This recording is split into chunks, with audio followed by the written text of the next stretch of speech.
It's time for the future with What Happened on My Universe Mode! Yep, we're here for NXT! We were in Albany, New York, and we opened the show with a singles contest featuring Victor of the Ascension, not accompanied by Connor, and he was against Akam of the Authors of Pain, who was not accompanied by his fellow tag team champion, Razor. Prior to the match, Akam seemed to fancy a handshake, then decided he didn't fancy a handshake, and, well, Victor slapped him in the face instead, which pissed off Akam, who went and took down Victor, hit him with a couple of suplexes, and then put him in a rest hold, which was a bit of a mistake, because that's always how people get reversals. Victor then put Akam in the corner, nailed him with a nasty uppercut, smashed him down with a DDT and put him down with an STO before he got his kick caught and then got his clothesline caught in his face by Akam. Then we got a Russian leg sweep. He followed that with a huge jackknife powerbomb, went for the pin, and Victor did not kick out. Akam was victorious, and clearly the tag team champions have the advantage in this rivalry. Women's action next, as the debuting Dakota Kai was taking on Kairi Sane, who was supposed to make her debut a few weeks ago but was attacked so that some other feud could carry on. Well, this time Kairi Sane has the chance to show off her stuff, but it didn't start well for her, as Dakota Kai hit her with this cool looking combo.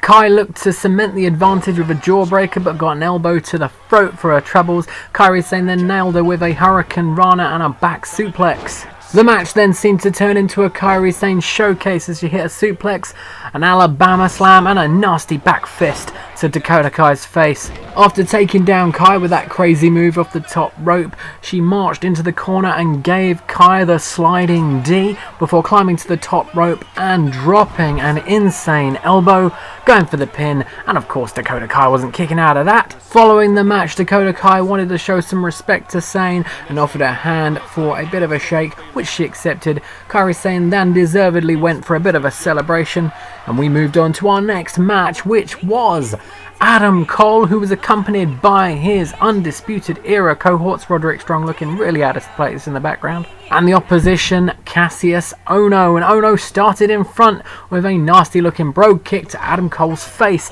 He then nailed Adam Cole with a crazy looking suplex, but Cole then arm dragged his way into the advantage. Following a DDT, he almost lost that advantage straight away, but was able to recover a cork kick with an enziguri. He then hit a dirty German and a brainbuster to his knee, but then Cassius Ohno caught him and hit him with a slap and a boot to the face. KO then sent Adam Cole to the outside and hit him with a jumping drop kick through the ropes.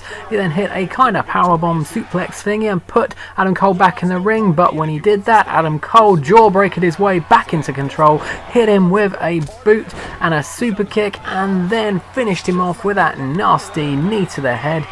And he went for the pin, and just to be safe, put his feet on the ropes. Cassius Ohno couldn't break out of the pin, and Adam Cole was your victor, baby! In the next segment, we had Ruby Riott in the ring with a microphone. What was she going to say? Well, to start with, she wanted to let every woman in the WWE know who was calling the shots, and then called out Asuka for some words. Asuka got in the ring, grabbed a mic and said that these people deserved a better class of superstar, but Ruby Riott interrupted her and said that she thinks she's hot stuff because she's some internet darling. A bit rich coming from Heidi Lovelace.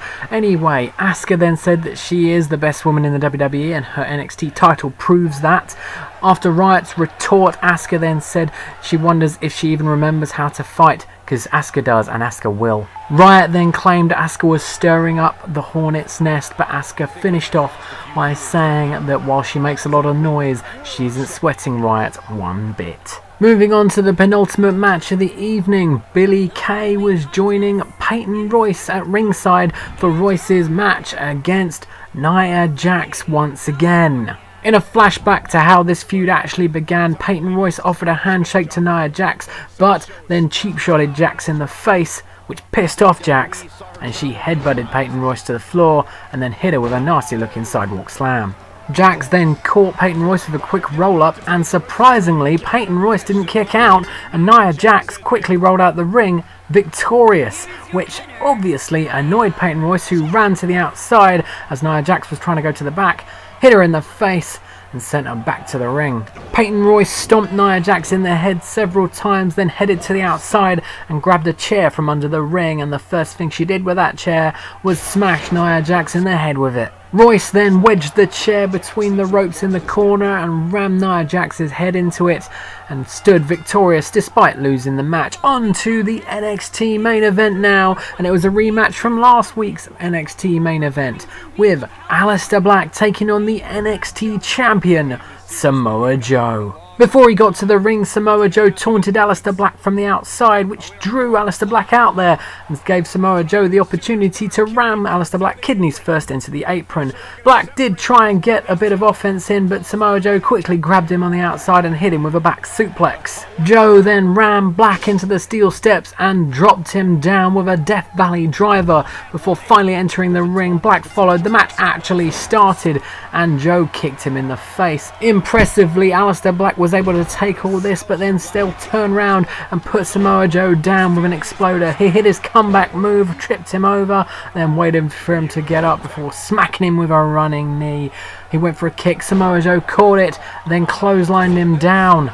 Following a dirty German suplex, Samoa Joe nailed Black with an Uranagi slam and then locked in the Coquina clutch. But luckily for Black, he was able to quickly break out thanks to pressing LB for resiliency. He then hit a suplex, lifted Joe with his foot and smacked him with Black Mass. He went for the pin, but just like him, Samoa Joe was able to press LB for resiliency. Apparently, I forgot to clip the reversal, but then Samoa Joe put Black on the top rope and destroyed him with the Muscle Buster. He went for the pin, and unfortunately for Black, he was defeated. And that's it for another edition of What Happened on My Universe. More 205 Live next. Like and subscribe.